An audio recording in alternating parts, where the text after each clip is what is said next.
Sampai bahas bambu tungku.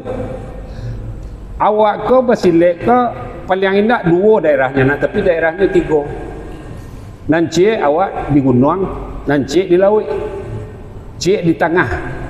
Kalau di gunung, lembek lagu oleh kemana?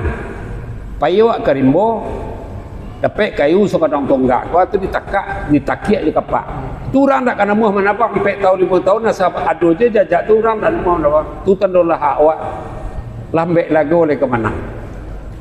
Kalau di laut, di tepi pasir, pituanya orang basiang nantung buah.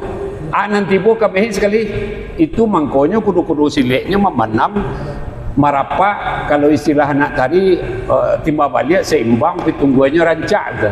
Kalau di atas orang bersilek melangkah ke muka kiranya batu marando. Tahu batu marando kan?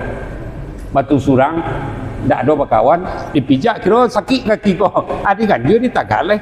Tapi kudu-kudu aja namanya. Jidak lakah ke belakang, batu lu cek atau pecahan kaca. Diangkat lu sekenek. Jadi kudu-kudu di darat lebih agak cahaya dipandang orang daripada kudu-kudu awak berada di tepi pantai. Makanya pituannya cek lambek lagu oleh kemana di tepi pantai, pituannya basiang di nantung buah. Nanti